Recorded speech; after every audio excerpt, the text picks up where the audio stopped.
I'm watching this video. It's I think it's called Conservative Twins, and they got this guy talking about what a travesty, what a dictatorship it is that that Don Lemon's been arrested, and this guy in the liberal guy in the clip is basically like, how dare you?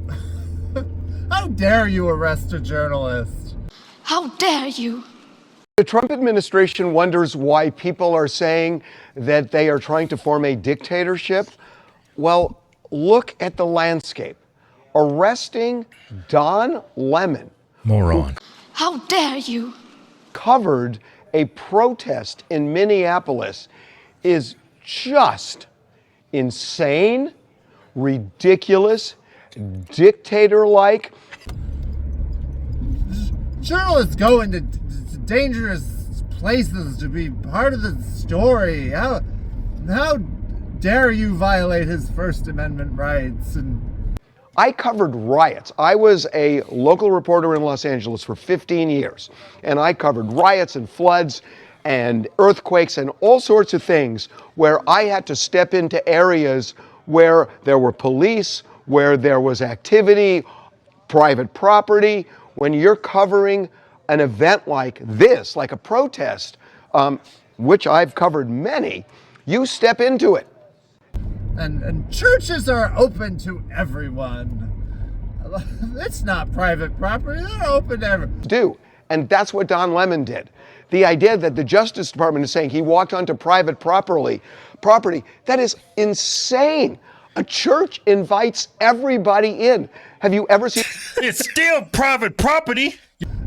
It's like, you can just do, this is the left's view of church, apparently. It's like, you go to church and do whatever the hell you want. It's private, it's there for everybody, just do whatever you want. You've been welcome there, do whatever you want there.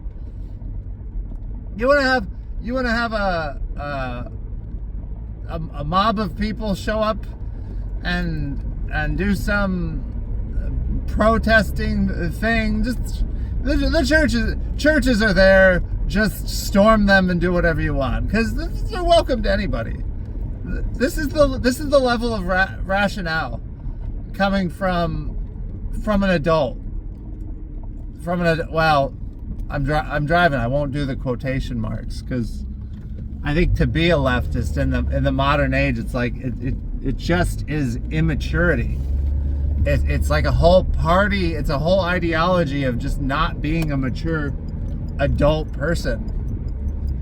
It's just being like a ridiculous tantruming child that wants to get whatever you want with no consequences. And how dare somebody enforce consequences? How dare someone judge and say something's wrong? How dare the government have consequences and uphold punishments, arresting people for crimes? It's the left's response, like, how dare you? How dare you? How dare you arrest our people? Our people do whatever they want and hide behind the nonsensical notion that whenever they do whatever they want, it's not a crime. It's constitutional. It's just expression. Just whatever, violate the rights of whoever you want while demanding everything, because use those pronouns and bake that cake if you're conservative. But but if you're a liberal, you just do whatever the heck you want. You're above the law, and if law enforcement enforces the law, how dare they? And if you get yourself shot breaking the law and fighting with police, well, how dare they then? Because there's no liberal prosecutor or DA or judge or something that can come and save the day by releasing them. They don't like the permanency of the consequences. Now, they can take over the justice system and then release the criminals in that way. Right? They haven't gotten to fully co-opt policing in America and replace it with ideological brown shirt secret police. But they have taken over a lot of the Justice Department. Probably the law schools, being that they are in college. Colleges are left-wing largely, and so criminal justice departments and law departments are undoubtedly very captive to left-wing ideology.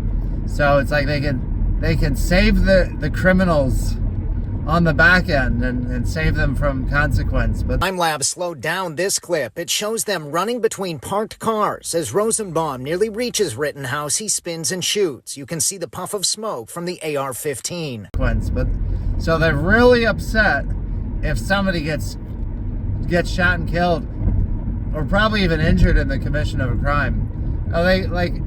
Liberal places make it hard to carry or acquire even things that are just for self-defense. Liberal cities and states ban body armor. They put restrictions on all stun guns and pepper spray, and you have to get the pepper spray in their state, and it can't be too strong of a pepper spray, and all kinds of things you can't have, and your knife blade has to be only a quarter of an inch long. I'm exaggerating slightly. All these kind of things, because they don't want you hurting their constituents. The Democratic Party is the party of criminals at this point. It's just an organized crime ring under color of politics, and they're just catering. Their demographics are criminals, criminal illegal aliens, and raging white Karen liberals, and whoever they can keep convinced that they're the quote-unquote anti-racists. Anti-racism just being racism. This is racism. They call it anti-racism, it's just racism. And then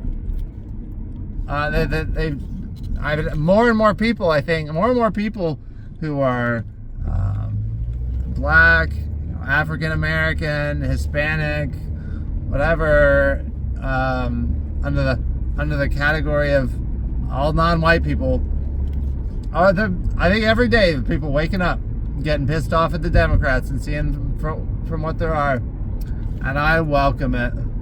I welcome it. Come on over to the side with some reasons, with some rationality, with some debate. Over here on the right.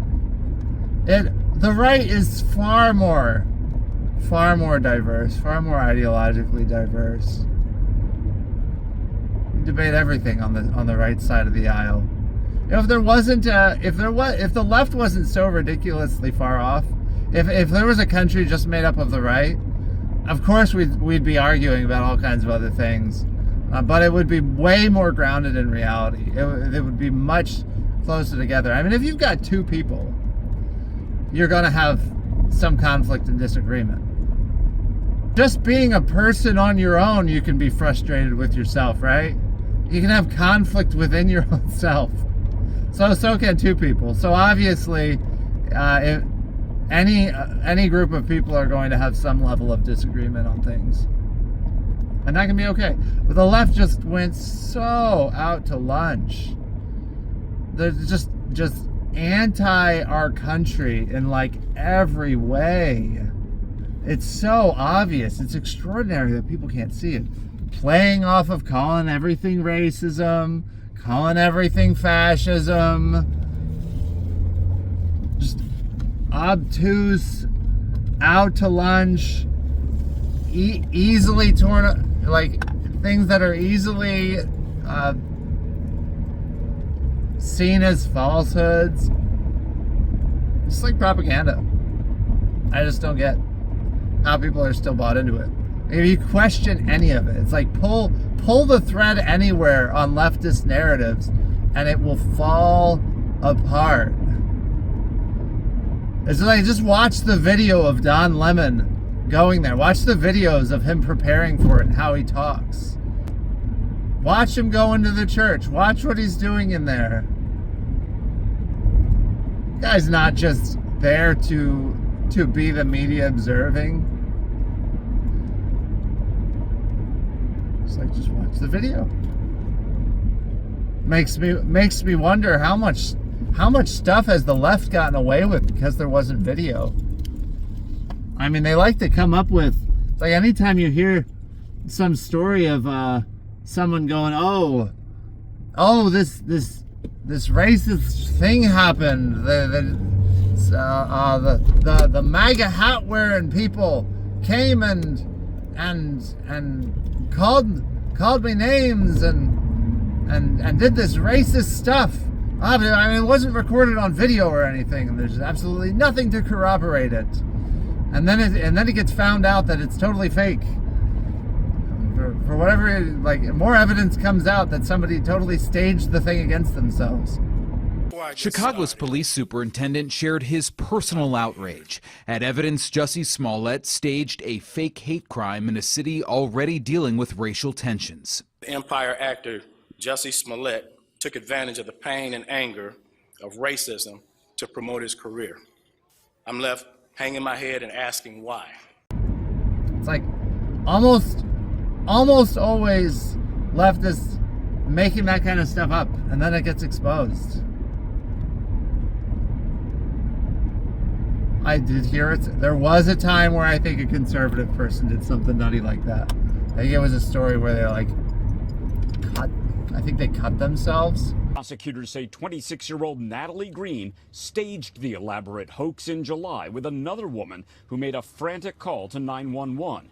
Investigators say Greene concocted a story about 3 men who bound her hands and feet with zip ties, along with a shirt pulled over her head. According to court records, President Trump's name and a derogatory comment were written on her stomach. So, I mean, there's some nutty on both sides of the aisle. The difference is, well, a key difference is that the ideology itself is absolutely out to lunch on the left. I mean, you got like Marxism, you've got the power narrative, like all relationships are power, all relationships are oppressor and oppressed, and the path to overcoming that is a totalitarian government dictatorship that dictates all facets of thought, family, life, faith, economics, everything, and will gloriously remove all struggles between people and will magically fix all divisions between people. And that's manifesting through critical social justice, critical race theory, critical theory, and the deconstruction that comes with it, that everything has to be viewed through history, through that lens. Everything has to be viewed through that lens of power. Oh my gosh. That's like everything in society is socially constructed. Biology gets thrown out. The indefinable gender, the way someone indefinably feels is the most factual, real thing. And unless you feel like you disagree with them, then you need to shut up.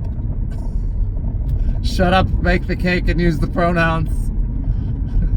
Well, they get to tell you what to think and what to say. You conservative, you gotta shut up and just go with it. Oh my gosh. People are bought into this though. I remember reading this stuff in graduate school and being like, this stuff is crazy. In my Sue and Sue multicultural textbook. Oh my gosh, just microaggressions and stuff, and all, white people are all the oppressors and all this systemic crap. Oh my gosh.